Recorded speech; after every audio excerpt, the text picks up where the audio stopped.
Bonjour à tous et merci d'être présents pour cet atelier sur la contribution directe à la baie des topos de l'IGN. Donc, cet atelier est co-organisé et animé par l'IGN avec Eliane et puis par Data Grand Est, donc avec moi. Et puis nous avons aujourd'hui Monsieur Gallien qui vient du département du Gard, c'est bien ça? Qui, Oui, c'est nous tout à fait. qui nous merci monsieur pour votre disponibilité, puis pour votre retour d'expérience, donc le programme, voilà, donc en fait, cet atelier, en fait, bah, il s'inscrit bien dans les grands objectifs de Data Grand Est, hein, qui est de faciliter, la production, le partage de données.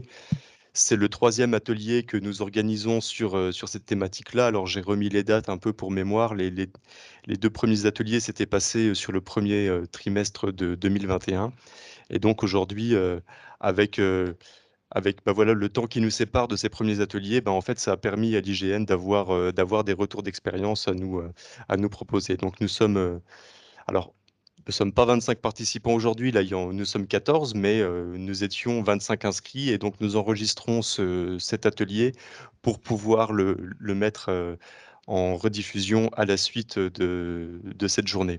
Voilà, tout le contenu de cet atelier sera aussi disponible sur le site Data Grand Est à l'issue de l'événement. Voilà, puis encore merci à Monsieur Gallien et à Liane bah, voilà, de nous partager ce retour d'expérience et puis de s'appuyer sur le réseau Data Grand Est pour, bah, voilà, pour proposer des animations, qui intéressent, notre réseau de contributeurs. Eliane, je te passe la parole Oui, pour, entrer dans le vif du sujet. ça marche. Alors, je vais aussi essayer de partager mon écran. Alors attends, j'enlève le mien, voilà. Tac. Voilà, est-ce que vous voyez bien? C'est bon. Parfait. Alors, bah oui, comme tu l'as dit, Antoine, donc cette réunion, c'est la troisième, donc le troisième atelier de ce groupe de travail contribution directe. Je ne sais pas si tout le monde ici présent a participé aux 2 premières réunions, je suis même quasiment sûre que non. Mais c'est pas très grave, on va refaire un petit point sur la contribution directe et puis vous dire où on en est. Donc, comme tu disais, Antoine, il s'est passé un petit temps entre les 2 premières sessions et puis celle-là, parce que ben, le temps file vite. Cette réunion, on aurait aimé la faire un peu plus tôt, peut-être plutôt à l'hiver, et puis bon, on s'est laissé un peu rattraper, mais voilà, ce n'est que partie remise, et nous sommes là maintenant, prêts pour parler donc, des retours d'expérience, des expérimentations qui ont eu lieu, et notamment, donc, Michael va nous faire la présentation de son expérience et une petite démo de la contribution directe, donc, par la suite. Voilà, donc je vous fais quand même quelques mini-rappels, histoire voilà, de recaser un peu les choses. Donc d'abord, le petit rappel que normalement vous savez tous, hein, mais la BD Topo est donc diffusée en open data depuis le 1er janvier 2021, donc elle est en licence ouverte, accessible à tous. Voilà, elle constitue donc le socle topographique du référentiel français. Donc, et un autre petit rappel que je voulais vous faire, c'est donc vous parlez de l'espace collaboratif. Alors pourquoi? Parce que tout simplement, on va en parler largement par la suite, vu que c'est le support à la contribution directe à l'IGN. Donc c'était pour vous rappeler que cet espace collaboratif, donc, il permet de faire des signalements simples, entre guillemets, soit à l'IGN, soit à quelqu'un d'autre. Il permet de mettre à jour des bases de données et il va permettre de visualiser et de télécharger les données bah voilà, qu'on peut mettre à jour via les fichiers.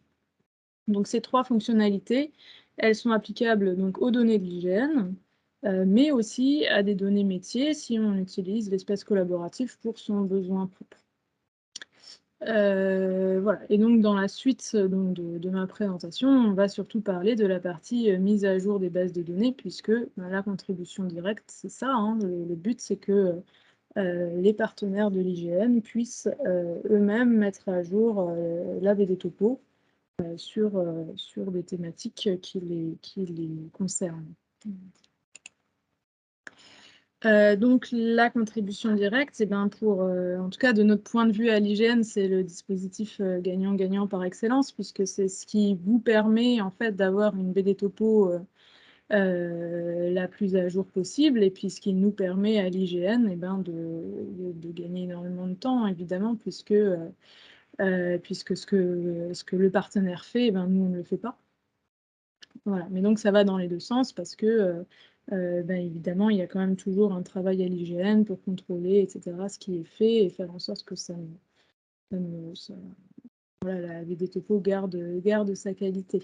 Donc l'idée, c'est vraiment de redonner la main aux partenaires pour avoir une BD topo, je vais appeler ça commune. Enfin voilà, vous connaissez la thématique des géos communs là, qui a été de plus en plus soulevée ces derniers temps. Donc nous, la position de l'IGN, c'est vraiment de faire de cette BD topo un géo commun et vous redonner la main sur la mise à jour des thèmes sur lesquels vous avez une prérogative. Voilà. Et donc, il y a eu plusieurs expérimentations conduites en 2021. Donc, je ne sais pas si vous vous rappelez, mais pendant les 2 ateliers de 2021, en fait, c'était avant ces expérimentations. Et l'idée, c'était justement qu'on allait définir quelles expérimentations allaient être menées. Voilà, on avait présenté un petit peu la démarche, on avait recueilli les thématiques, les outils qui vous auraient intéressé.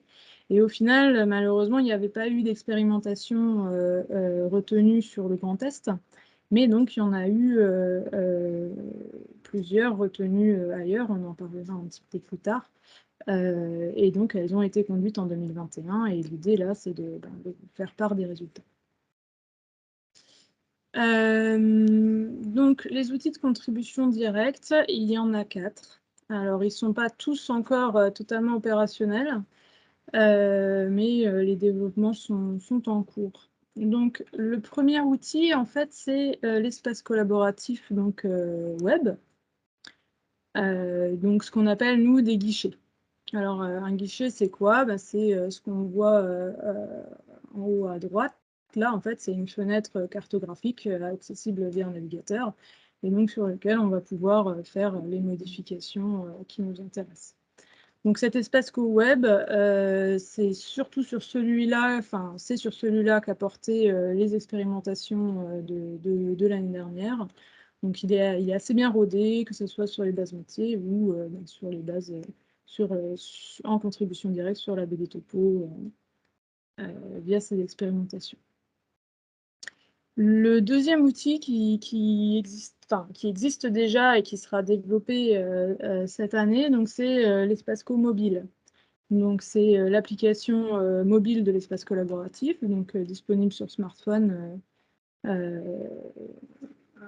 ou Android. Et donc il permet à l'heure actuelle de faire uniquement des modifications sémantiques, mais le reste est à venir en 2022. Un autre outil donc, qui doit être développé en 2022, c'est le plugin QGIS. Alors le plugin QGIS, si vous vous en rappelez, l'année dernière, je vous avais déjà fait une petite démo avec le plugin QGIS, mais sur des bases de données métiers. Et en fait, on a une difficulté ici, c'est-à-dire que pour accéder à la BD Topo, il y a des mécanismes de sécurisation, des mécanismes d'historisation qui font que c'est quand même nettement plus compliqué que d'accéder à une petite base de données, on va dire métier de l'espace collaboratif. Et donc, en fait, pour le moment, on n'a pas encore réussi à sortir ce plugin QGIS. Il va nécessiter il a nécessité en fait une grosse refonte et des choix technologiques différents. Donc avant, on s'appuyait sur des flux WFS. Là, finalement, on va s'appuyer sur autre chose. Donc pour l'instant, il n'est pas encore disponible, ce plugin QGIS, mais ça ne saurait tarder très très longtemps. Bon, j'espère pour 2022. Et enfin, donc on a l'API collaborative. Alors l'API, ce qu'il faut savoir, c'est qu'en fait, les 3 premiers outils utilisent eux-mêmes cette API. Donc il y a marqué encore bêta, mais En pratique, elle est plus tellement bêta puisque tous les autres outils sont basés dessus. Donc là, on peut tout faire, création, suppression, modification sémantique ou géométrique via l'API. Ça marche. Après, c'est une API, donc c'est pour les plus avancés d'entre vous et ceux qui ont des facilités de développement ou alors d'utilisation de logiciels type ETL, type FME, des choses comme ça. J'en profite pour vous dire, je ne l'ai pas dit en début, mais l'idée c'est d'être un peu dans un atelier, donc surtout si vous avez des questions, n'hésitez pas à lever la main et à les poser au fur et à mesure de la présentation. Ça sera plus vivant et plus agréable pour tout le monde. Donc n'hésitez pas, surtout si ce qui vous dire. Ensuite, je voulais vous parler un peu plus précisément de chacune des solutions. Donc le guichet Spasco Web, vous allez aller voir la démonstration avec Michael. Donc c'est vraiment c'est l'outil le plus éprouvé qu'on ait pour le moment. Donc l'idée c'est de travailler en ligne. Il permet tous les types de modifications possibles avec quand même un petit warning en fait qu'on a soulevé dans le cadre de ces expérimentations. C'est-à-dire que quand on fait de la modification géométrique, et ben en fait on perd le Z des objets BDTopo.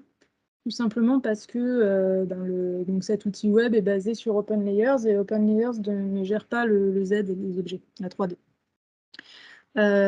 Donc, on va bloquer ça dans la prochaine version de l'espace collaboratif. Pour le moment, on va bloquer la modification géométrique. On pourra toujours créer, supprimer. Mais par contre, par exemple, on ne pourra plus découper des objets parce que on a besoin d'un peu plus de temps pour faire en sorte de ne pas perdre le Z en fait, sur ces objets qui seront modifiés géométriquement.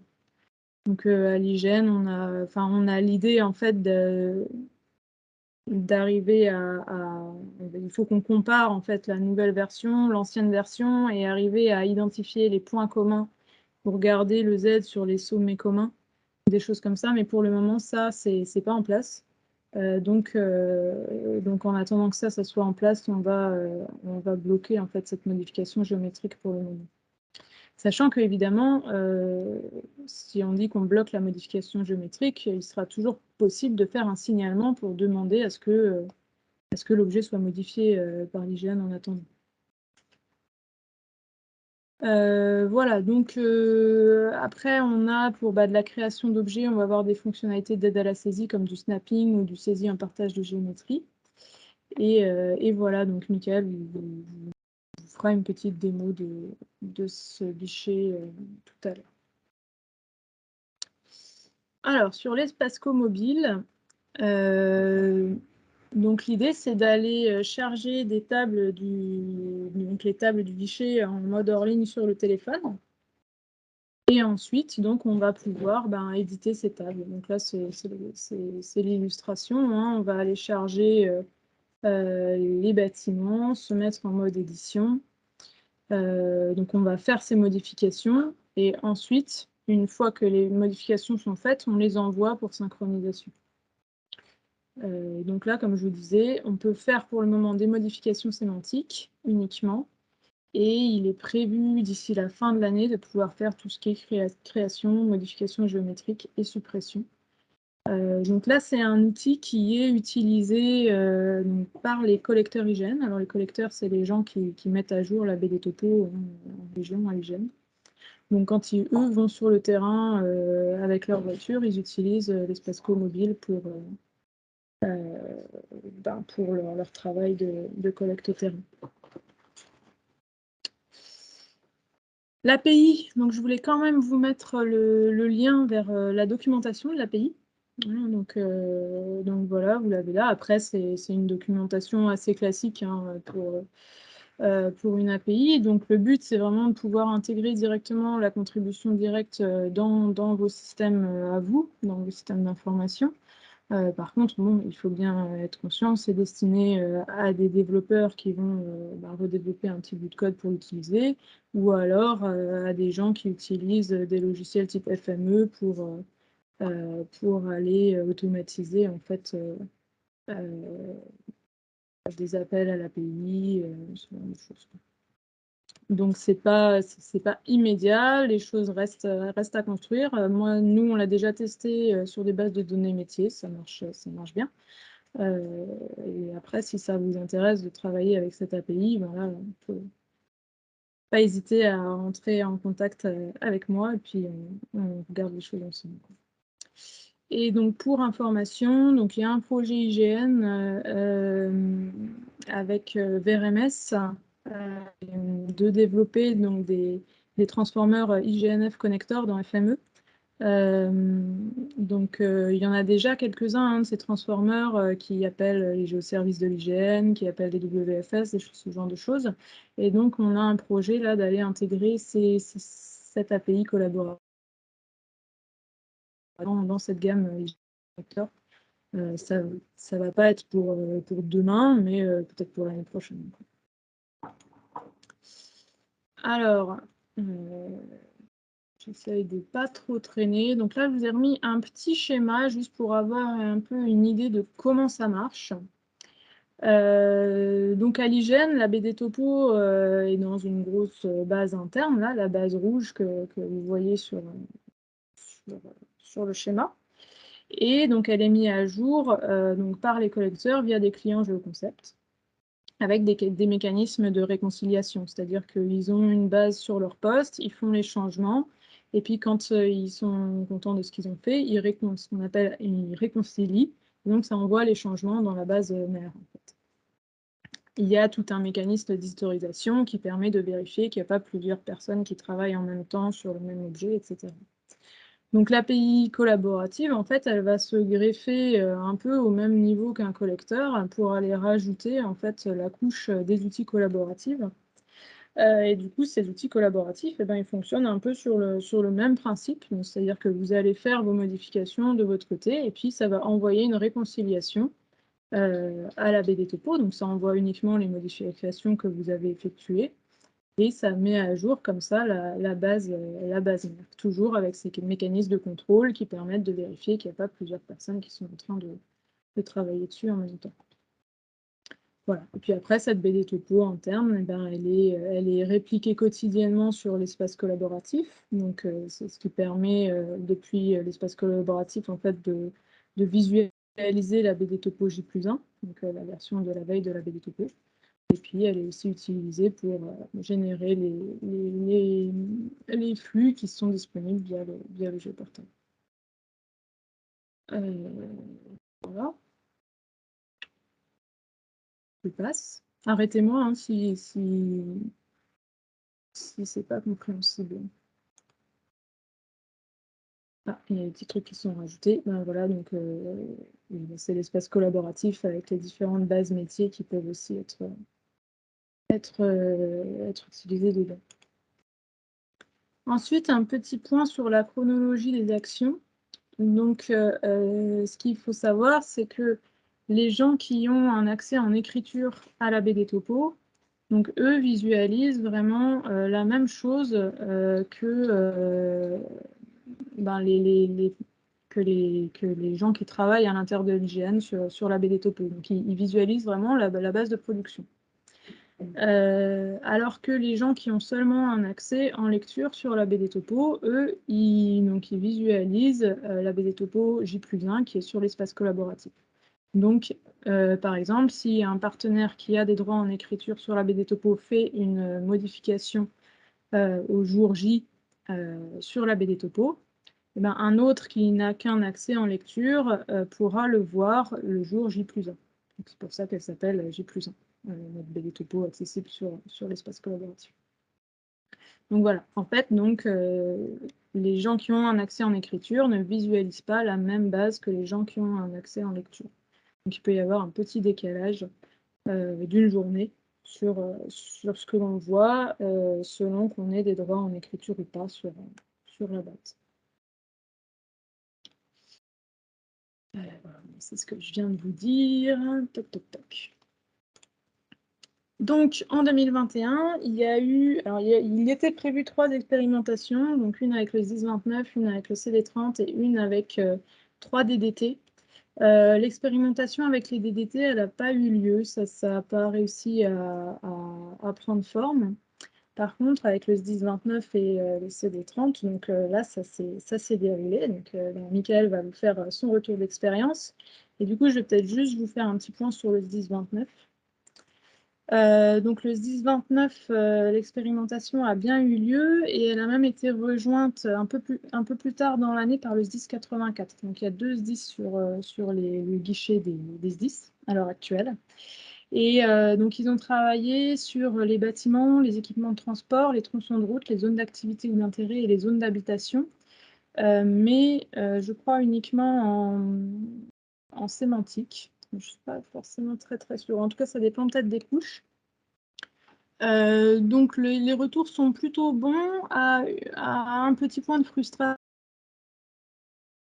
c'est-à-dire que voilà, ça coupe. Vous m'entendez bien ou... Oui, c'est bon. Vas-y. C'est bon. Donc les retours sont plutôt bons, mais donc le SDIS était un peu frustré parce qu'il aurait aimé pouvoir nous faire des remontées sur les adresses et les noms de voies. Et en fait, c'est quelque chose qu'on leur a bloqué tout simplement parce qu'à l'IGN, en fait, maintenant, on n'entretient plus les adresses, on utilise les adresses de la BAN, qui nous viennent de la BAN. Et donc, en fait, c'est plus vraiment à nous qu'il faut faire des remontées sur les adresses. Et donc, ils étaient un peu frustrés pour ce point-là parce qu'ils auraient aimé. Et il y a beaucoup de signalements qu'ils nous font qui sont vraiment sur du nom de voie, des choses comme ça. Et voilà, en fait, du coup, cette partie-là était un peu frustrante pour eux. Sinon, après, je crois que techniquement, sur le reste, ça s'est bien passé. Et voilà, donc ils ont été rejoints par le SDIS 84. Qui a un peu la même position. Je finis sur cette slide encore et après je laisse la parole à Michael. Donc suite justement à ces expérimentations, il y a eu quelques évolutions de l'espace collaboratif qui ont été prévues pour cette année. Donc notamment de faciliter la contribution sur les toponymes, parce que chez nous à l'IGN, la toponymie est gérée dans des champs JSON en fait à l'intérieur des bases. Et donc, ça complique un petit peu l'accès. Donc là, il y a un travail de facilitation de l'accès à ces changements en fait, via l'espace co-mobile notamment. De la même façon, donc il est prévu de rajouter des outils d'aide à la manipulation des objets liés. Donc à l'IGN, dans la BD topo, vous savez sans doute, par exemple, il y a les tronçons de route et les routes numérotées. La route numérotée étant l'agrégat de l'ensemble des tronçons de route. Et donc, voilà, il va y avoir des petits outils comme ça qui vont permettre de visualiser les liens entre l'objet tronçon et la route complète ou inversement, et pour aider à la saisie de ces liens. Alors, juste la petite légende, les choses qui sont en rouge là sur mon écran sont les choses qui sont prévues dans la version 3.4 de l'espace collaboratif qui doit sortir en juillet. Donc, ces choses-là vont arriver assez vite. Donc, une autre des choses qui doit sortir à ce moment-là, c'est de pouvoir verrouiller la modification de certains champs dans une table en écriture, même si le reste est ouvert. Jusque-là, ça c'était une limite de l'espace collaboratif, on ne pouvait pas, donc là, ils ont travaillé là-dessus. Les expérimentations nous ont aussi montré qu'il fallait mieux gérer les contributions hors zone, parce que donc, quand vous faites des contributions, vous avez une zone, une emprise qui vous est attribuée. Et donc, il faut que si jamais vous débordez de l'emprise, ça n'annule pas tout le travail que vous aviez fait jusque-là. Donc là, il y a eu des améliorations là-dessus. En vert, c'est ce qui a déjà été fait. Et puis en noir, il reste des choses qui sont identifiées pour des améliorations futures, donc notamment de mieux faire converger les interfaces de guichet, donc de contribution directe, et celles de signalement pour quand vous ne pouvez pas faire la contribution directement.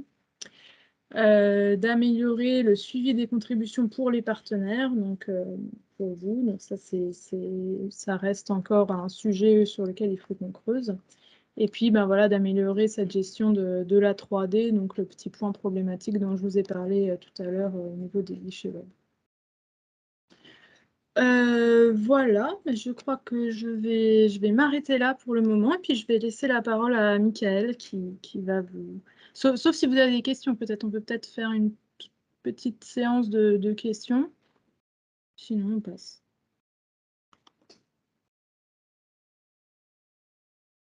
Je laisse 2 minutes pour si les gens veulent s'exprimer du coup avant. Oui. Ah, je vois une main levée. Oui, c'est François-Pierre du 68, du SDIS 68. J'ai une question par rapport aux adresses. En fait, vous dites que les adresses ne sont plus maintenues par l'IGN, mais alors ce qu'on voit actuellement dans la BD Topo, c'est IGN plus complément ban ou que ban? Alors, ce qui est actuellement dans la BD Topo, c'est encore les adresses IGN, mais sachant que depuis quelque temps, ces adresses... Enfin, en fait, ce qu'il y a dans la banne et ce qu'il y a des adresses IGN, c'est proche, puisqu'il y a des passerelles. Hein. Nous, on récupère la banne extrêmement régulièrement. Donc voilà, mais ce qu'il faut savoir, c'est qu'il est prévu d'arrêter la diffusion des adresses dans la BD Topo d'ici décembre. Ok. Donc en décembre 2022, normalement, à partir de l'édition BD Topo de décembre 2022, il n'y aura plus de couche adresse dans les données IGN. D'accord. Voilà. Très bien. Merci. Je vous en prie. Bon, bah Michael, je pense que tu peux y aller. Allez, partagez vos départage. écrans. Je pense que vous devez le voir. Ouais. C'est bon? C'est tout bon. Ok. Pardon, je vais quand même me mettre ici. Ouais. Et je vais me mettre en diaporama. Donc il y a toujours une petite phase de stress quand on fait les démos et surtout quand on est en télétravail, on espère que la connexion va bien marcher. Si jamais j'ai quelques petites lenteurs, j'essaierai de couper ma caméra. S'il y a des coupures, n'hésitez pas à me le dire, je pourrais répéter. Comme le disait Eliane, je crois qu'on a le temps de parler du sujet, donc de la même façon, si entre chaque slide vous avez des questions, vous voulez m'interrompre, n'hésitez pas à lever la main.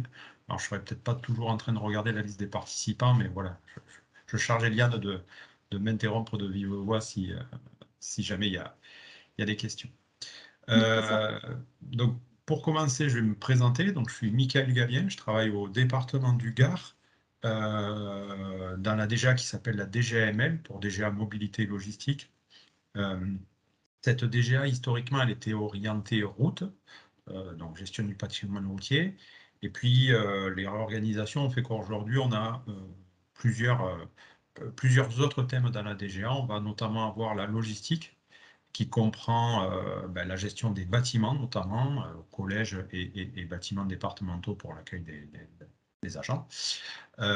Et aussi, on a une toute petite direction qui est rattachée à cette DGA qui s'occupe de faire le suivi du déploiement du très haut débit par le délégataire qui est SFR.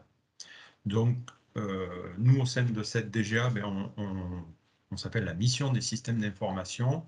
On fait essentiellement notre rôle essentiel est de travailler sur le système d'information géographique de cette DGA et donc de traiter toutes les données qui peuvent intéresser les différentes directions. Donc, voilà, on a parlé de routes, on a parlé de bâtiments, on a parlé de très haut débit. Donc, nous, notre intérêt, puisqu'on n'est que deux dans la mission, c'est d'être le plus efficient possible pour pouvoir quand même répondre le plus possible à tous les sujets. Et donc, la contribution directe est un vecteur d'efficience pour nous, pour le maintien de nos référentiels et de notre référentiel routier notamment. Donc, le département du Gard, pour vous situer un peu, est un département qui assure la gestion d'environ 4600 km de routes départementales. Donc, je crois savoir qu'il fait. Je ne sais pas si parmi les participants, il y a certains départements, mais bon, il y a plus, il y a moins comme département en termes de nombre de kilomètres de route. On est quand même assez conséquent. La particularité de ce département, c'est que la nature de ces routes, elles sont variées, puisque le département va s'étendre des Cévennes à la Méditerranée, donc Méditerranée 0, et Cévennes, le Mont Aigoual, qui culmine à 1500 mètres d'altitude quand même. Et ces différences de relief, ces différences de paysage font que en termes de gestion des routes, on va avoir à gérer différentes problématiques. Alors, des problématiques liées à l'afflux touristique, notamment au niveau du sud du département, le Grau-du-Roi, et la viabilité hivernale, c'est-à-dire le déneigement des routes près du Montégaule, au nord du département. Et aussi les bien connus intempéries, les fameux épisodes cévenols ou épisodes méditerranéens qui touchent assez régulièrement le département et qui ont des incidences non neutres sur la gestion du réseau. Et donc tout ça fait que il est nécessaire qu'on puisse connaître finement notre réseau routier, ces fameux 4600 km de route que nous avons en gestion. Un petit peu d'historique, donc ce besoin de connaître finement le réseau, c'est pas nouveau, puisque déjà en 2007, ceux qui m'ont précédé avaient créé un premier référentiel routier à l'appui de la BD Topo. Sauf que la BD Topo n'avait servi qu'à l'initialisation du référentiel, et après, les modifications du tracé se faisaient par un agent en régie. C'est-à-dire que, de fait, les géométries ont divergé dans le temps, puisqu'il n'y avait pas de retour qui était fait à l'hygiène sur les modifications du tracé. Donc pas de dialogue du tout entre l'hygiène et les services du département entre 2017 et 2014. 2014 est une date jalon où en fait l'agent qui se chargeait de faire les modifications a fait une mobilité et avec son départ, on a aussi eu le départ des modifications. C'est-à-dire que après 2014, on est resté sur un référentiel inerte pendant quelques années, jusqu'en 2017. Donc, par chance, la route n'évolue pas non plus chaque jour, bien que pour y travailler régulièrement, je me rends compte que quand même le réseau évolue pas mal. Donc, on a pu tenir comme ça entre 2014 et 2017. Puis en 2017, on s'est dit qu'il était quand même temps de relancer une réflexion sur la construction de notre référentiel routier. Donc on est parti de la même idée de départ, hein. On s'est dit on va partir de la BD Topo, puisque c'est ce qui nous avait servi au départ, et on va construire notre référentiel routier à partir de là. Sauf que plutôt que de faire une extraction, je dirais one shot, j'ai développé en fait un ensemble de processus d'extraction, je dirais automatique et rejouable. Alors automatique entre guillemets parce qu'il y a quand même une petite part de manuel. Mais en tout cas, c'est très assisté dans la construction du référentiel. Et donc, il est pour nous très facile de rejouer ce processus assez régulièrement. Et donc, tout l'intérêt, en fait, est de ne plus apporter des corrections, que ce soit de géométrie ou de sémantique, au niveau de notre référentiel, mais de faire en sorte que la BD Topo soit le plus à jour possible, pour qu'à chaque itération de reconstruction, on puisse bénéficier des dernières mises à jour. Et donc, dès 2017 et jusqu'à aujourd'hui, on a créé du lien avec l'IGN, notamment avec l'antenne d'Aix-en-Provence, pour faire remonter toutes les corrections qu'on pensait nécessaires au niveau de la BD Topo. Lors de la première construction, en fait, il y a eu beaucoup de modifications à apporter. Et on a convenu avec l'IGN qu'on allait fonctionner sur un mode d'échange que je qualifie de non formalisé, c'est-à-dire qu'on a envoyé en fait à l'IGN nos scripts de correction, qui sont des scripts SQL, un petit aperçu tout à l'heure, que eux, de leur côté, ne pouvaient pas jouer sur leur base, puisque pas forcément le même modèle, mais qui étaient assez intelligibles et qui leur permettaient quand même de faire les corrections. Et sur les itérations suivantes, puisqu'il n'était plus question de faire des modifications massives de la BD Topo, mais plutôt du ponctuel, sur des évolutions de tracés ou des classements de chaussées à des communes ou à des communes, on a commencé à utiliser l'outil de signalement via l'espace collaboratif. Et donc, ces liens qu'on a créés entre 2017 et jusqu'à 2021 ont fait qu'on a été sollicité par l'IGN pour expérimenter cet outil de contribution directe. Et donc aujourd'hui, comme Eliane vous le disait, on est l'un de ceux qui a participé à l'expérimentation de contribution. On a travaillé pour notre part uniquement dans la BD Topo sur le thème tronçon de route. et uniquement sur la partie attributaire, puisque bon, il y a effectivement les problèmes qui ont été cités de gestion du Z sur les géométries, mais il était quand même dès le départ, pour notre expérimentation, convenu de travailler uniquement sur la partie attributaire et de continuer à travailler sur les signalements, avec les signalements pour les modifications de géométrie. Pour ma part, ce mode de fonctionnement me va très bien, puisque je suis ni formé ni équipé pour aller faire du relevé terrain topo des modifications de tracé. Donc, dès qu'il y a une modification de tracé, j'aime autant laisser ce travail-là à l'IGN. Par contre, lorsqu'il s'agit juste de déclasser une voie et de dire que désormais, elle appartient à une commune, pas de modification de la géométrie, très facile d'aller faire une modification des attributs.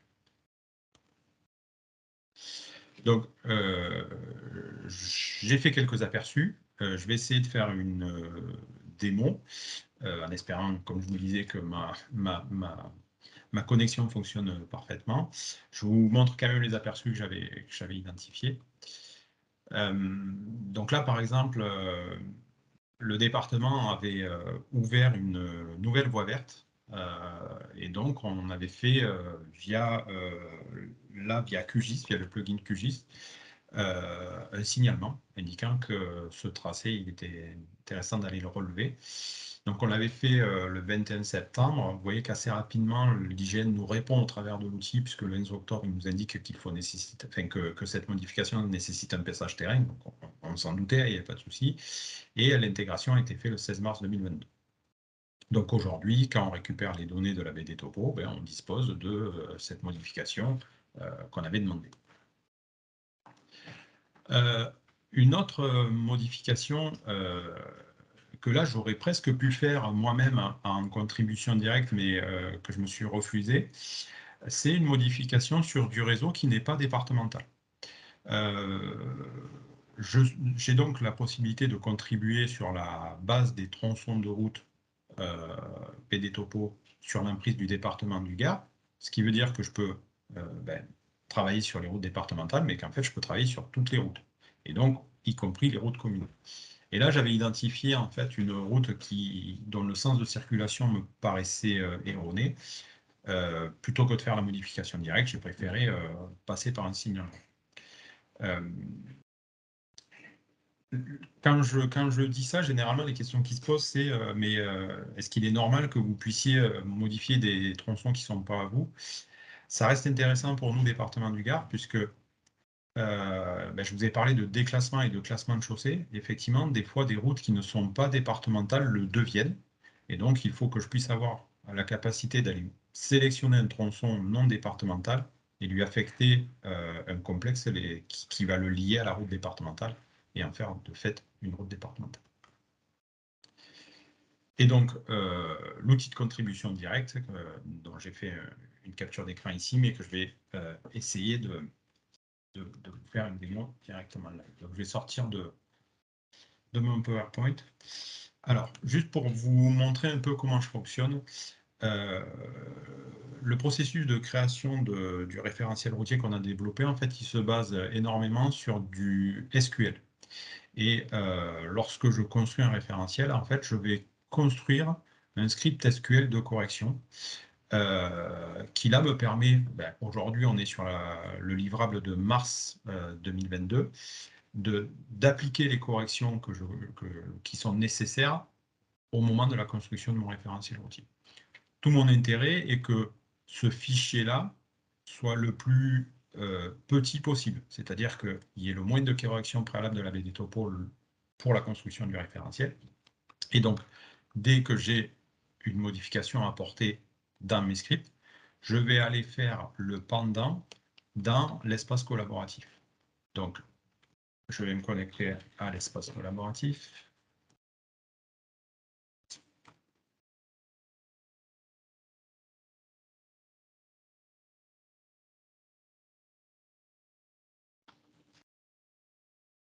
Pour mon place, ça sera mieux. Voilà. Donc, lorsque je me connecte à l'espace collaboratif, moi, j'ai accès à deux groupes.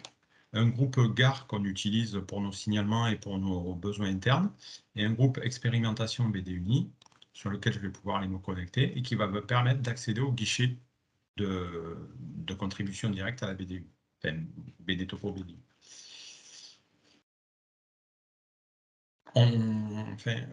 Eliane en parlait au début,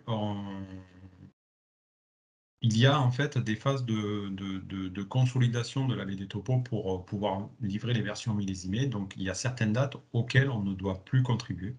Donc là aujourd'hui, on a gratté un petit peu de temps pour pouvoir vous faire la démo aujourd'hui. Donc demain, il sera interdit d'aller modifier la BDUNI pour quelques jours. Mais aujourd'hui, on peut encore le faire. Donc, lorsque je regarde dans mon script ici, en fait, le département a rétabli la possibilité de tourner à gauche sur une route entre la D13 et la D135 à Nîmes. Et en fait, on se trouve ici à cette zone-là. Cette modification, elle a été portée suite à un signalement de ma part. Donc, le collecteur est venu sur site et a bien modifié le tracé du réseau pour remettre en place la possibilité de venir ici, puis de tourner à gauche pour venir emprunter cette autre route départementale. Donc on est ici sur la partie horizontale sur la D135 et en bas sur la D13. Sauf que le collecteur, de mon point de vue, n'a pas correctement attribué les nouveaux tronçons qu'il a créés aux routes. C'est-à-dire que si je vais venir sélectionner ce tronçon ici, je m'aperçois qu'il est bien affecté à la départementale 35 via ce complexe. Par contre, la petite bretelle d'accès ici n'a pas été affectée à la D135. Donc, ce que je vais faire, c'est que je vais venir sur ce tronçon-là. Je vais venir copier le numéro du complexe qui permet de faire le lien avec la route nommée. Donc là, aujourd'hui, c'est ce que vous disiez, Eliane, c'est quelque chose qui est en cours d'évolution, le lien entre un tronçon et sa route départementale. Donc demain, il y aura d'autres possibilités pour faire ces modifications-là. Moi, pour l'instant, j'arrive quand même à en sortir. Comme je vous dis, je prends le tronçon à côté, je viens copier ici.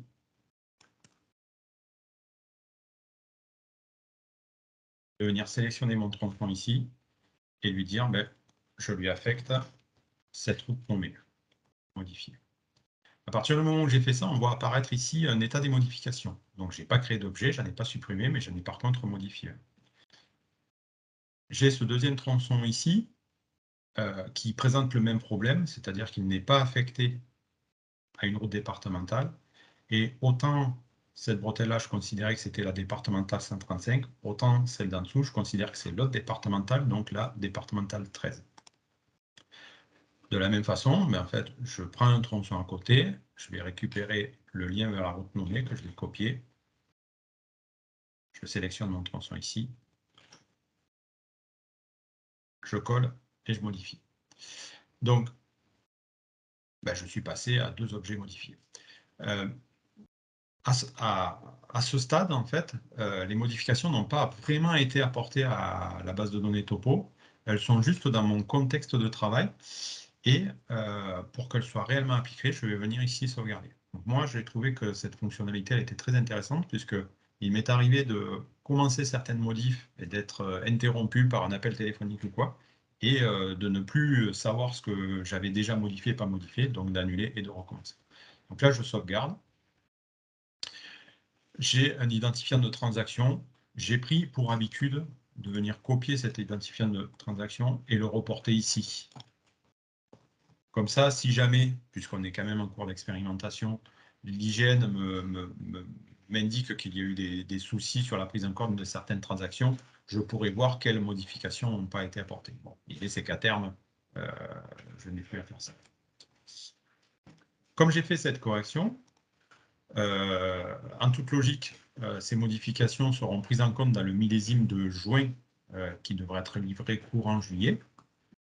Et lorsque je construirai mon référentiel routier, mon script ici va me dire, tiens, ça c'est le fonctionnement de la fonction, va me dire, tiens, tu veux mettre cette route en gestion départementale D13, or elle est déjà en départementale D13, et je vais avoir un avertissement dans mon processus de construction qui me confirmera en fait que les corrections au niveau de la BD topo ont bien été prises en compte. Bon, vous avez compris le principe, mais je peux peut-être faire une autre correction. On va aller ici sur Lucent. Ce qui me permet au passage de vous montrer qu'il y a les possibilités de recherche ici par rapport aux communes.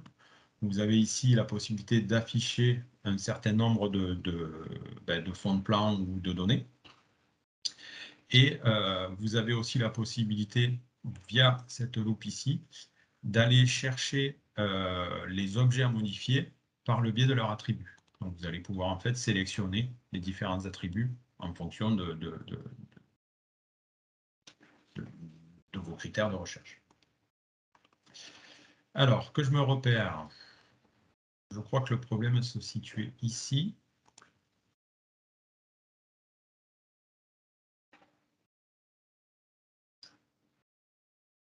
C'est bien ça. Donc, vous avez la route ici qui est la D187 et la route qui remonte ici vers le nord qui est la D687, ou enfin plutôt l'inverse, D687. Oui, pardon, D187 c'est celle-là et D687 c'est celle qui descend. Si je regarde ce tronçon ici, je me rends compte qu'il est affecté à la D187, celui-là à la 687 et celui-là de nouveau à la 187, ce qui crée en fait une interruption de la RD ici, c'est-à-dire que la 187 s'interrompt ici pour reprendre ici. La réalité, c'est que ce tronçon en fait appartient à la 187 et pas à la 687. Donc de la même façon, je vais venir ici, je vais copier mon complexe, je vais venir le coller ici, modifier. J'ai bien un objet qui est modifié et je vais venir enregistrer comme ça. Un petit point d'attention ici, donc vous voyez que j'ai modifié et que pour autant il y a toujours des 687 qui apparaît. En fait, il y a un processus de consolidation qui se fait seulement la nuit, parce qu'en fait, le numéro de la route, il est déterminé par le biais du complexe, et en fait, les complexes sont recalculés, je crois, lors du processus de nuit. Donc, aujourd'hui, j'ai l'impression que ma modification n'a pas été prise en compte. Je peux quand même voir que c'est bien pris en compte parce que ici, mon complexe finit par 266 et, pardon, ici finit bien aussi par 266. Donc, demain, si je me reconnecte à l'espace collaboratif, je verrai que le résultat des champs calculés qui sont les CPX ici seront bien pris en compte. Donc voilà pour la démo. En fait, je vais revenir au PowerPoint puisque je crois que j'en parle des différents avantages.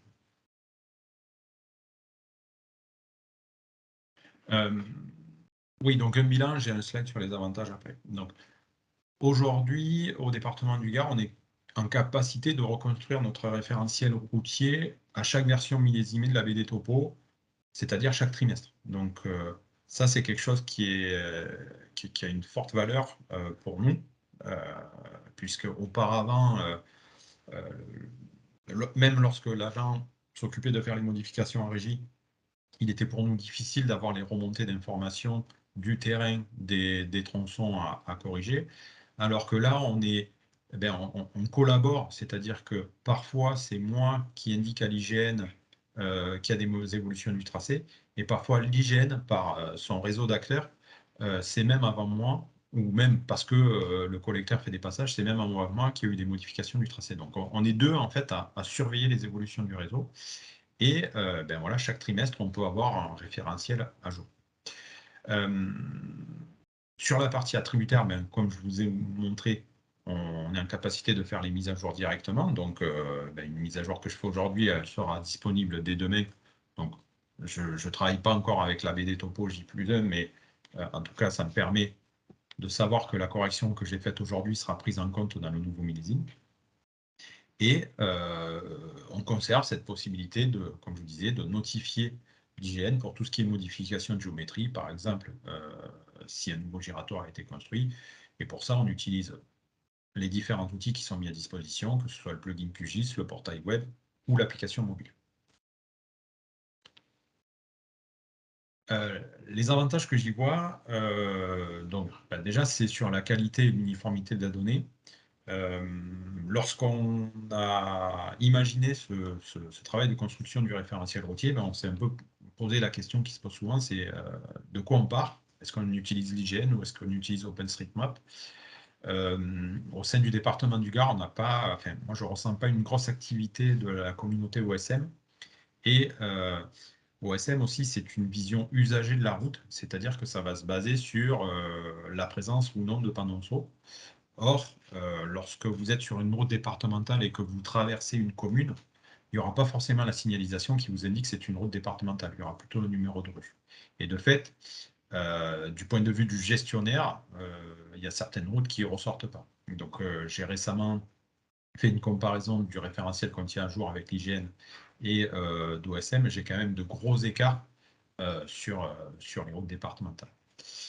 La réactivité de mise à jour, c'est celle qu'on vient de voir, hein, c'est correction à J+1, ou pour les modifications de linéaire, le collecteur fait quand même des passages assez réguliers dans le département. Il peut lui arriver d'atteindre un certain nombre de signalements pour en une visite, puisque je crois qu'il a quand même un large secteur, prendre en compte plusieurs signalements, mais enfin, voilà, pour nous, on considère que c'est suffisamment réactif. Ce que je note aussi, c'est l'accompagnement de l'hygiène. Je crois que c'est un point important. Il ne faut pas voir la contribution comme, enfin en tout cas moi je ne le vois pas comme ça, comme on vous met les outils en place et débrouillez-vous. Moi je suis toujours en lien très étroit avec l'antenne d'Aix-en-Provence, puisque parfois il m'arrive d'avoir des doutes sur les contributions que je veux faire. Je vous donne un petit exemple. Associé au tronçon de route, vous avez une notion de niveau de route qui prend des valeurs de 1 à 5, je crois. Et un jour, j'ai dû déclasser une route et je me suis demandé si le déclassement de cette route impliquait la modification du niveau de la route. Et donc, je n'ai pas immédiatement fait la contribution, j'ai préféré déjà échanger avec eux. Et après, j'ai fait la contribution. Il y a des fois où carrément je me refuse à faire la contribution, je préfère qu'il y ait une validation de la part du collecteur et donc j'en reste au signalement et comme ça fonctionne très bien. J'ai appelé ça pour le prochain avantage la subsidiarité des compétences et comme je vous disais, moi j'ai une formation informatique à la base, donc absolument pas topographe. Et donc je suis ni compétent ni équipé pour aller faire du relevé topo qui serait de la qualité de ce que peut faire l'IGN. Donc c'est vrai qu'aujourd'hui, le fait de ne pas pouvoir modifier la géométrie est noté par l'IGN comme un manquement. Sur la partie tronçon de route, moi, ça ne me manque pas du tout. Par contre, il est vrai qu'aujourd'hui, on envisage d'élargir le test à une autre thématique qui sont les points de repère. Là, on est sur du ponctuel, donc une géométrie qui est assez simple. Là, je me sentirais tout à fait à l'aise pour faire des modifications de géométrie, s'il faut déplacer des paires qui auraient été mal recensées. Donc, pourquoi pas faire la modification de géométrie, mais sur les tronçons, en tout cas, je ne suis pas forcément demandeur. Et donc voilà, la compétence de l'hygiène, c'est dans le relevé topo, et moi, ma plus-value, c'est la proximité que j'ai avec la maîtrise d'ouvrage de gestion de la route, et donc, logiquement, même si ce n'est pas toujours vrai, je dois savoir assez tôt les évolutions du réseau qui vont être faites. Et après, j'ai parlé d'open data intégré. Ça, je trouve aussi que c'est un point qui est important. On a, beaucoup de départements ont tendance à ouvrir leurs données et mettre à disposition leur référentiel routier. Ce que je me dis, c'est que quelqu'un qui souhaiterait utiliser des données routières, il ne va très probablement pas aller collecter les référentiels routiers des X départements de la zone qui l'intéresse, croiser ça avec les référentiels routiers des intercos, etc., etc. Mais il va plutôt aller taper sur une base de données qui sera nationale, donc soit OSM, soit IGN. Et en l'espèce, donc c'est vrai pour une entreprise privée qui voudrait sortir, je sais pas, un GPS ou je ne sais quoi. C'est vrai aussi pour les outils qui sont faits par l'État ou CEREMA ou autres. Notamment, je pense alors je dis peut-être des bêtises et je pense qu'il y a des représentants des SDIS ici, mais je crois que les SDIS vont avoir des outils qui vont être mis à disposition d'un point de vue national et qui vont intégrer des référentiels. Et je pense que c'est la BD Topo qui va servir à initialiser ça. Un autre exemple, c'est l'outil de suivi de l'accidentologie qui est mis à disposition par les services de l'État, qui auparavant, pour ceux qui connaissent, s'appelait Concerto, qui aujourd'hui s'appelle Traxi. Cet outil est un outil web de consultation de suivi de l'accidentologie ayant pour incidence du corporel. Et eux aussi se basent sur une BD Topo. Et donc, il est intéressant que la BD Topo soit le plus juste possible pour que, justement, les accidents qui soient remontés, si on nous dit qu'ils sont sur une départementale, se trouvent réellement sur une départementale. Les perspectives qu'on a au département, il y en a plusieurs. La première idée, ça serait d'aller au-delà du socle de la BD Topo.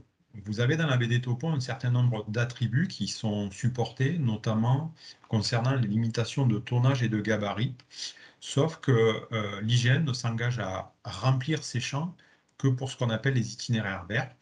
Nous, il nous intéresserait d'aller remplir ces valeurs-là aussi pour tout notre réseau.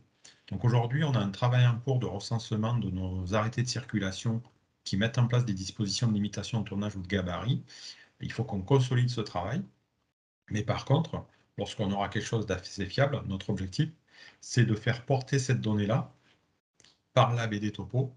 Là, l'idée, c'est la même que tout à l'heure, c'est de se dire, tiens, si demain, un prestataire privé décide d'utiliser la BD Topo pour faire un système de navigation, il peut être intéressant qu'il ait les limitations de tonnage et de gabarit sur tout le réseau pour éviter d'envoyer des poids lourds sur des ouvrages qui ne seraient pas en capacité de le supporter. On souhaite aussi travailler sur les toponymes des boucles cyclo-découvertes. Le département s'engage un peu dans la promotion du vélo. Et donc, vous avez les itinéraires nationaux européens type la Via Rona qui sont déjà saisis par l'IGN, mais par contre, il y a des boucles de cyclo-découvertes qui sont des boucles locales et qu'il pourrait être intéressant là aussi de faire porter par la BD Topo. Et après, sur les autres perspectives, c'est essayer de favoriser le recours en interne à l'espace collaboratif. C'est vrai qu'aujourd'hui, c'est essentiellement à la MSI qu'on fait les signalements ou les contributions directes. On imagine que demain, les services d'ingénierie qui sont présents sur tout le territoire et qui, eux, voient concrètement la route évoluer, seront plus alertes que nous pour notifier à l'IGN ces modifications de tracé. Et donc, ça pourrait amener encore plus de réactivité dans la correction de la BD Topo et donc dans la correction in fine de notre référentiel routier. Et alors je parle de perspective, mais c'est presque déjà plus une perspective puisqu'on a déjà fait ça. Il nous arrive d'utiliser l'espace collaboratif pour des thèmes qui nous sont propres. Donc dans le PowerPoint, j'avais pris l'exemple des limites d'agglomération, qui est une donnée qui est intéressante pour le département, mais qui n'est pas présente dans la BD Topo. Puisqu'en fait, pourquoi ça nous intéresse? Parce que le pouvoir de police change suivant de quel côté du panneau vous êtes. Donc, c'est quand même quelque chose qui est important pour nous. Par contre, ce n'est pas sur ce thème-là qu'on a utilisé l'espace collaboratif. Par contre, on a fait un relevé de zones de délaissés routiers, un terme exact, pouvant accueillir des vendeurs ambulants. Et donc, pour ça, on a utilisé l'espace collaboratif et notamment la version mobile de l'espace collaboratif. On a des agents qui sont partis sur le terrain, regarder ce qu'on présupposait être des délaissés compatibles avec de la vente ambulante, pour s'assurer que les conditions de sécurité étaient réunies, que la largeur du délaissé était suffisante pour accueillir le vendeur. Et si c'était bon, en fait, ils enregistraient ce délaissé en tant que contribution. Et après, nous, en centrale, on a pu récupérer les différents signalements et donc, comme ça, faire le recensement de nos délaissés. Je vous mets quelques références. Alors, je pense que le slide vous sera mis à disposition à l'issue de la présentation. Moi, je communique beaucoup sur mon compte Twitter sur les travaux que je fais. Bon, ça, c'est peut-être moins intéressant, mais par contre, on essaie aussi de mettre à disposition un certain nombre de nos codes sources. Donc, vous allez retrouver sur GitHub le projet de notre SIG en général. Et vous allez trouver sur ce projet-là notamment le code qui nous permet de construire le référentiel routier. Alors, on y va par étapes, c'est-à-dire qu'au début, le code qu'on avait fait, il n'était pas franchement lisible et adaptable. On a essayé de le rendre propre. On l'a désormais publié. Par contre, on a encore tout un travail de documentation à faire pour que la prise en main soit plus facile. Mais ce qu'on espère, c'est que ce code puisse être réutilisé, réapproprié par d'autres départements qui, de fait, y verraient sans doute aussi un intérêt encore plus large d'aller contribuer directement à la BD Topo, comme nous, pour pouvoir bénéficier d'un référentiel à jour. Je vais terminer avec la présentation et je suis disponible si vous avez des questions.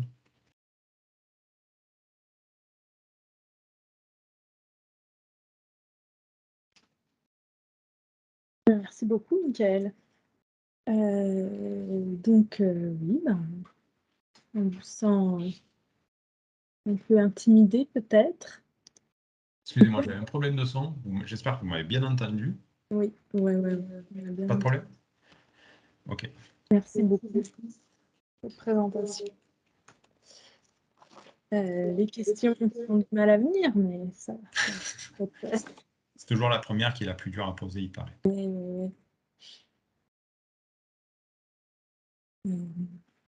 J'avais une petite question, donc du coup sur, vous disiez que vous utilisez les versions trimestrielles donc, de la BD Topo, vous avez envisagé de passer au J+1?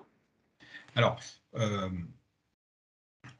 nous, comme je le disais, déjà, une version trimestrielle, enfin, quand on a commencé de parler de ça au métier, ils étaient très satisfaits de ça, puisqu'aujourd'hui, auparavant, on n'avait pas cette fréquence de mise à jour, donc déjà, une mise à jour tous les 3 mois, ça leur va très bien.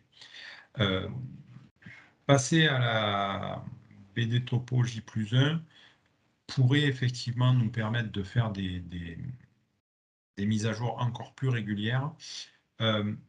Jusqu'à présent, on n'y est pas allé, puisque je vous dis que le processus est automatique, entre guillemets. En gros, aujourd'hui, lorsqu'on a une version millésimée qui sort, en fonction du nombre de corrections et de modifications qui nous ont été remontées par le terrain, on va passer entre 2 et 3 jours pour reconstruire un référentiel. Le processus en lui-même, en fait, il est itératif, c'est-à-dire que on le construit, on lance l'algorithme sans faire aucune modification, et l'algorithme nous remonte un certain nombre de rapports d'erreurs, comme je vous disais, notamment sur les modifications. S'il détecte que la modification a déjà été faite dans la BD Topo, il nous dit ça a déjà été fait, ça ne peut pas être recorrigé. Et donc, on corrige et on rejoue. Donc voilà, l'idée c'est, tant que le processus nous remonte des erreurs, on le rejoue. J'ai eu des versions de l'algorithme qui duraient jusqu'à 3 heures. Aujourd'hui, le processus pour le département du Gard, c'est 15 minutes de traitement en machine. Donc, c'est pour ça qu'on a réussi à réduire considérablement le temps de construction. Pour autant, comme je le dis, ça reste 2-3 jours de travail. Donc voilà, nous, on ne peut pas, chaque J+1, faire notre J+1 de référentiel routier, ce qui serait juste idéal. Mais voilà, on ne peut pas être tous les jours derrière le processus.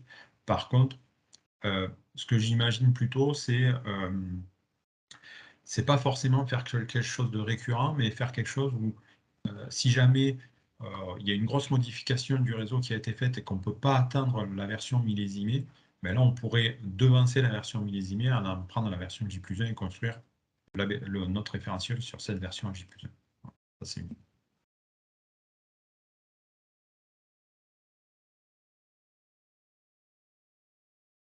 Moi, je vais peut-être aussi poser une question, du coup. J'étais curieux de savoir, parmi les participants, alors, ce que je vous propose, c'est peut-être de répondre en utilisant la version lever la main, qui parmi vous ont utilisé les outils mis à disposition de l'hygiène seulement sur la partie signalement? Parce que déjà, parmi vous, certains font des signalements. Ceux qui font des signalements, si vous pouviez lever la main par le biais de Teams, ça m'intéresse de savoir quelle part Oui, François-Pierre a fait des signalements, et Jean-Emmanuel aussi, oui. Et Ingrid, oui. Alors, c'est vrai que moi, je pose cette question, elle n'est pas intéressée, mais lorsque j'échange avec d'autres collègues départementaux à proximité immédiate, donc notamment via le biais du réseau des CRIG et d'OpenIG, ils ont quelques réticences en fait à rentrer dans ce modèle-là parce qu'ils disent oui, mais la BD Topo, en fait, il y a beaucoup d'erreurs et notre référentiel interne, il est plus à jour. Effectivement, nous, on a été comme ça fut un temps, c'est-à-dire que notre référentiel était plus à jour en 2014, puisqu'on avait forcément plus de connaissances de notre réseau que l'IGN. Mais on a fait cet effort d'aller corriger la BD Topo par le biais des contributions, par le biais des signalements, par le biais des échanges. C'est vrai qu'aujourd'hui, il est tout à fait intéressant pour nous de faire des signalements, des contributions pour avoir la donnée à jour. Donc voilà, c'est pour ça que, et je me rends compte que beaucoup de collègues notent des erreurs dans l'hygiène, mais ne vont pas jusqu'à faire des signalements pour que ces erreurs soient corrigées. Donc c'était pour ça que je voulais savoir si certains d'entre vous utilisaient l'outil de signalement.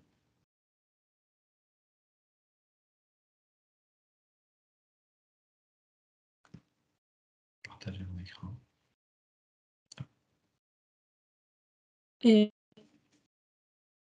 j'ai une autre question, c'est est-ce que donc cette présentation et la présentation de Michael vous fait dire que potentiellement vous pourriez utiliser ces outils de signalement ou de contribution directe?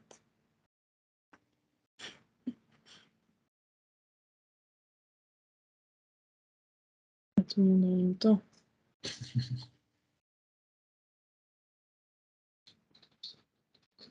Je les ai assommés, je pense.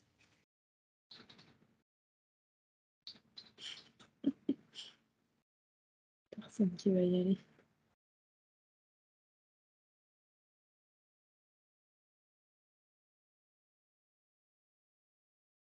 Christelle?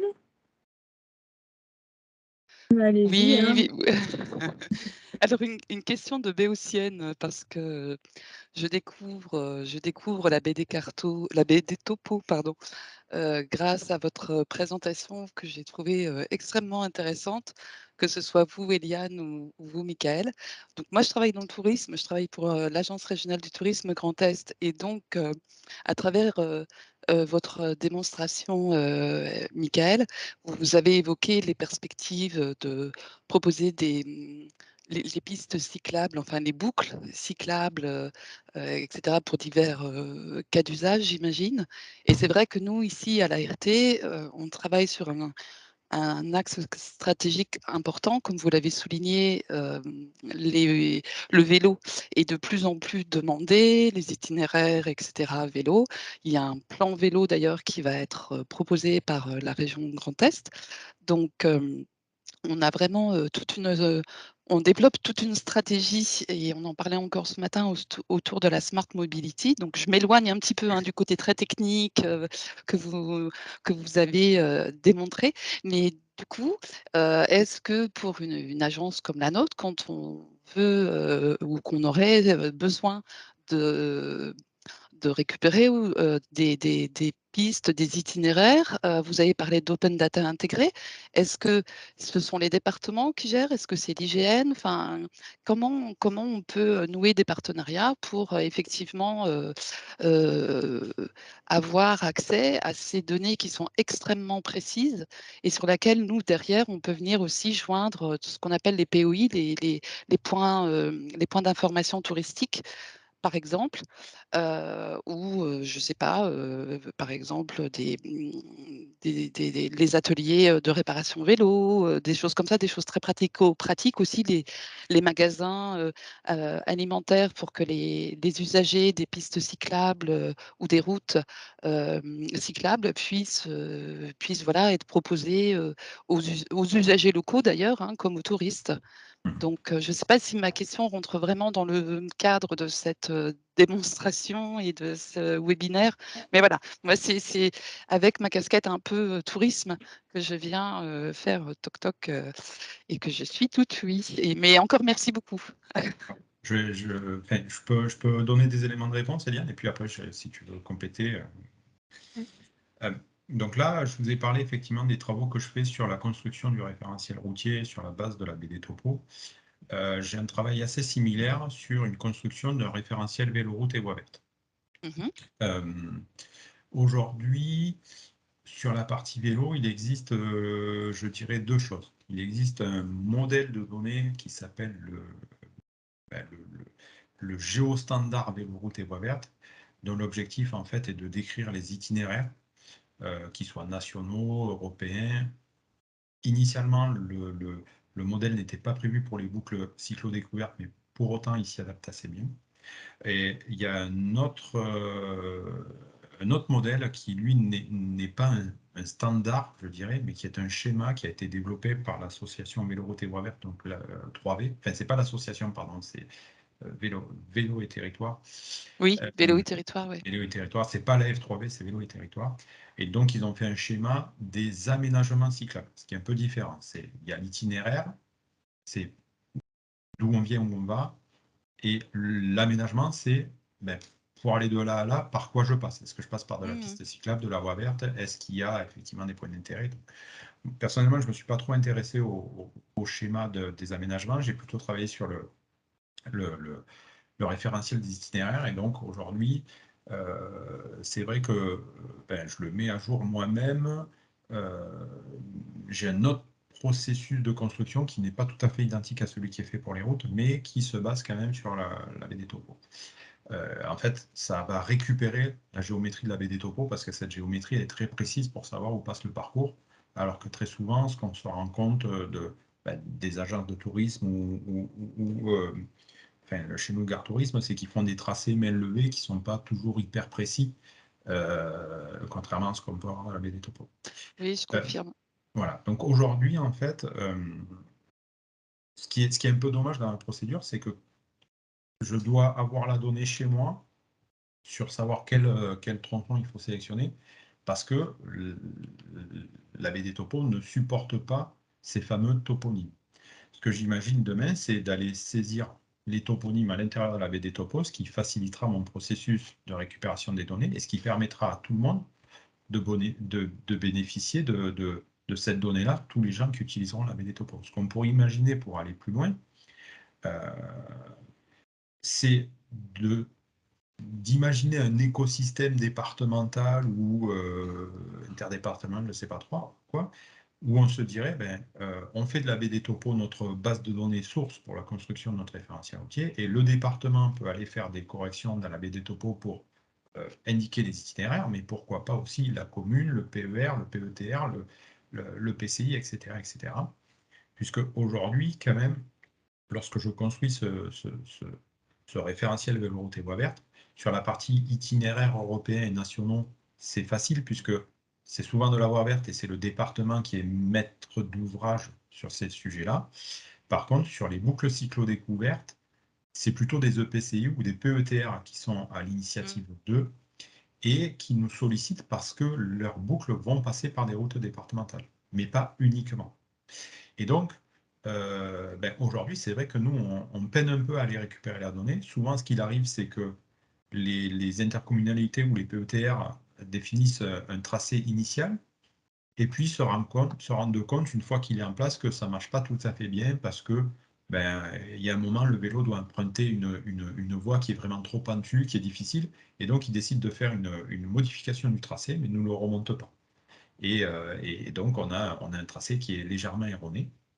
Si un écosystème fédéré disait si vous faites une modification de tracé, passez à aller le mettre faire les modifications de toponyme dans la BD Topo, tout le monde en bénéficierait, quoi. Alors donc, Bien sûr. moi, voilà, ce que je pense, je crois qu'il y a quand même aussi des travaux de l'hygiène sur ces sujets-là, mais là, en l'état, je dirais que l'hygiène ne serait pas le producteur de la donnée, mais en tout cas, la BD Topo pourrait tout à fait être le support de la donnée. Et il faudrait juste animer un peu la filière vélo pour que tous les acteurs qui tournent autour du vélo aillent corriger au travers des outils qui sont mis à disposition par l'hygiène ces données. Après, je crois que l'hygiène quand même travaille avec la F3V pour intégrer un certain nombre de données à la BD Topo. Je pense que c'est vachement intéressant pour des départements qui ne seraient pas très avancés sur le sujet. Par contre, nous, ce qu'on se rend compte, c'est que des fois, dans leur tracé, la F3V a des erreurs. Et donc, si on souhaite pouvoir en fait corriger ces erreurs. Donc il faudra que l'hygiène, la F3V, c'est un acteur tout à fait intéressant et qui est porteur d'un grand nombre de données, mais puisqu'il le fait à l'échelon national, peut-être à parfois quelques erreurs dans ces données, il faut que l'hygiène aussi n'oublie pas les autres acteurs sur ce niveau. Donc voilà, je ne sais pas si ça répond un peu à vos Oui, questionnements. oui, oui. Non, mais ce qui est impressionnant, c'est ce que la démo que vous venez de nous faire là, c'est la mise à jour en fait. Enfin, je veux dire, c'est extraordinaire que voilà, il y a une petite erreur de tronçon. De suite, vous pouvez intervenir, ça se met à jour. Et donc, l'idée, c'est effectivement d'avoir aussi des données qui soient en temps réel. Enfin, bon, voilà, l'expression est toujours un peu galvaudée, mais effectivement, la plus à jour possible pour pas emmener des visiteurs Oui, ou des cyclistes dans des chemins un peu ouais. dangereux. Je vais peut-être Oui, oui, il y a- compléter Alors, un petit peu. je voudrais baisser ma main, mais j'y arrive pas. Donc, excusez-moi, je vais faire des. Ceci. Je disais oui, je vais peut-être compléter un petit peu côté hygiène la réponse de Michael. Donc déjà à la question où est-ce qu'on trouve ces données, donc ces données elles sont dans la BD Topo, hein. Donc la BD Topo est en ligne, peut être téléchargeable directement sur le site geoservice.hygiène.fr. Là que ce soit au niveau d'une région. Donc là c'est directement récupérable. Par rapport aux travaux de l'hygiène sur justement tout ce qui est aménagement cyclable, donc il est prévu des petites adaptations du modèle des tronçons de route justement pour essayer de coller plus au fameux schéma vélo et territoire, de façon aussi à pouvoir exploiter en fait les données qui sont fournies sur ce schéma vélo et territoire par un certain nombre de collectivités, notamment chez nous, c'est principalement Metz et Strasbourg pour le moment qui ont des données sur ce schéma-là, mais je pense qu'il y a d'autres grandes métropoles où ça va venir rapidement. Donc voilà, il est prévu à l'hygiène d'adapter légèrement le modèle des tronçons de route pour pouvoir mieux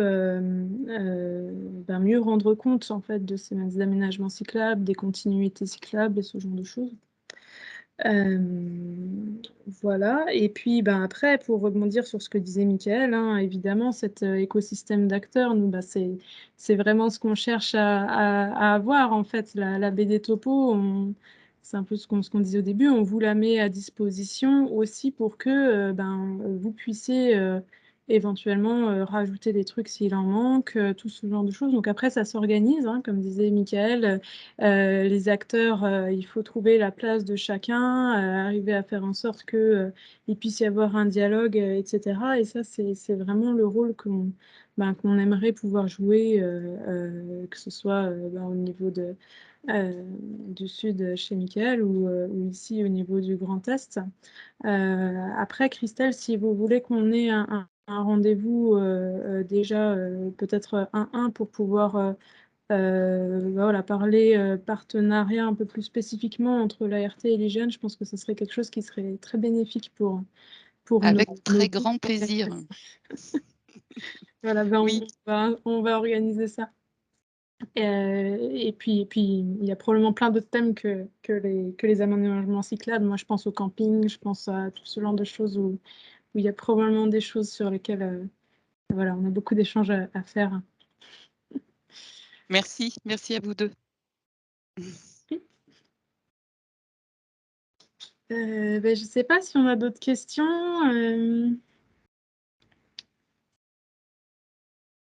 Il y a des gens qui sont arrivés un petit peu à la fin, je crois.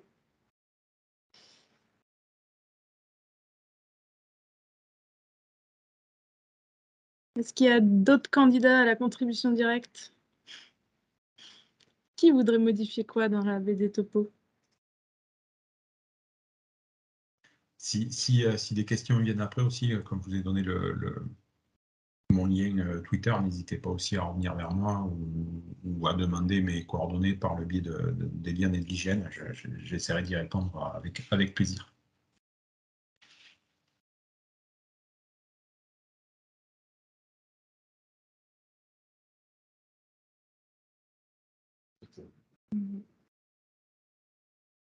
Après, si vraiment il n'y a pas de questions, Ça a l'air plutôt calme ou plutôt timide cet après-midi. arrêter là. Oui. Bah, en tout cas, merci beaucoup pour cette démonstration vraiment, très très détaillée, très technique, voilà, avec des exemples qui illustrent bien, ben, l'efficacité du système, quoi, hein, d'aller mettre à jour directement, c'est vraiment important. Mettre à jour et diffuser. Parce que c'est vrai que, comme on disait, là, Michael, il récupère la donnée, il attend 3 mois en fait pour récupérer la donnée, mais dans des cas où on a besoin de la donnée plus rapidement, en fait, elle est vraiment disponible en J+1 dès le lendemain en fait de l'opération, quoi, hein. Donc, que ce soit pour la personne qui a fait la modif ou pour l'ensemble des autres personnes qui utilisent le J+1. Il y a vraiment cette notion de commun et de partager en fait le travail qu'on fait à tous les utilisateurs de la BD Topo qui est importante. Sur la contribution directe aussi, ce que je voulais dire, c'est que bon, on peut se dire, est-ce que l'IGN n'est pas en train de nous donner son boulot? Enfin, peut-être en partie, mais pour le coup, aujourd'hui, entre faire une contribution ou faire un signalement, si je peux faire une contribution, c'est beaucoup plus rapide que de faire un signalement. Parce que si je dois Oui, signaler, parce que faire un signalement, il faut voilà, il faut que je contextualise, il faut que des fois j'ajoute des pièces jointes, etc. Là, pour le petit exemple de tronçon de discontinuité de la 187, voilà, il aurait fallu que je dise sur la commune de machin, le tronçon numéro truc n'est pas bien positionné, etc. etc. Voilà, ça m'aurait pris finalement plus de temps ce signalement que d'aller cliquer sur le tronçon et le modifier, quoi. Donc pour ça aussi, pour moi, ça reste un point intéressant. Donc même si je contribue et même si je travaille dans la BD Topo et pas pour mon référentiel directement, mais en fait, je gagne quand même du temps.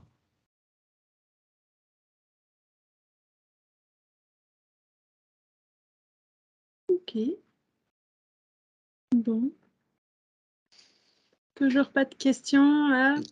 Ça va être le dernier moment. Il y a Christelle qui nous laisse son email, Oui, j'ai vu pour, ça. pouvoir, la recontacter. OK, bon, bah, écoutez, merci à tous pour votre participation à cet atelier-là. Voilà, nous, on reste à votre disposition. Alors peut-être ce qu'on peut dire, dernière chose, c'est il y aura un atelier 4. On se donne, un prochain rendez-vous, une prochaine échéance? Oui, il y aura un atelier 4. Après, en termes d'échéance, peut-être fin de l'année, en espérant qu'on ait le plugin QGIS et qu'on puisse faire une démonstration du plugin QGIS. Est-ce que ça irait à tout le monde? Bah, je pense que oui, je pense qu'il faut se donner cette échéance-là pour présenter l'outil sur un 4e atelier, c'est bien. Ok, et ben on note ça. Et puis on vous donne rendez-vous. Et puis moi, je vous ferai d'habitude à chacun de ces ateliers, je vous faisais un petit topo sur les choses qui ont un peu évolué dans la BD Topo depuis la dernière fois. Donc là, je vous enverrai un petit mail avec les nouveautés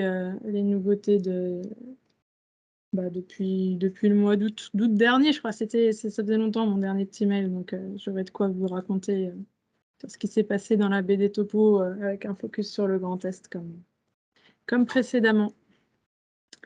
Voilà. Merci. Merci à vous, beaucoup. merci à tous. Merci beaucoup, Michael, pour votre intervention. Avec plaisir. Et puis, du coup, à dans 6 mois pour la prochaine session. Au revoir, bonne fin de journée. OK, merci à tous, bonne journée.